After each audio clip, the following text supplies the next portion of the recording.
بلوچستان کے رخشان ڈویژن سے خبر شامل کرتے ہیں۔ بلوچستان نیشنل پارٹی خاران کے نامزد امیدوار برائے صوبائی اسمبلی حلقہ پی پی 33 خاران ثنا بلوچ نے ہلمرک مچھیان میں بی این پی میں شامل ہونے والوں سے خطاب میں کہا ہے کہ بی این پی بلوچ اور بلوچستان کی آواز ہے۔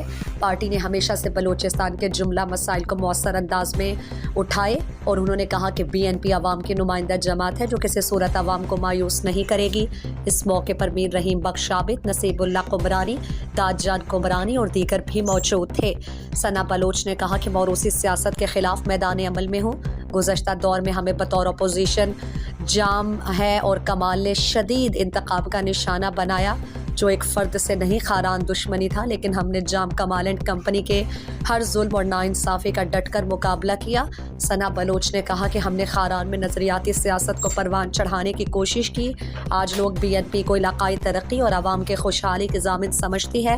عوام 8 فروری کو انتخابی نشان کلہاڑا پر مہر لگا کر جھوٹ، مکر، فریبی اور غنڈہ گردی کی سیاست کے خاتمے میں ہمارا ساتھ دے۔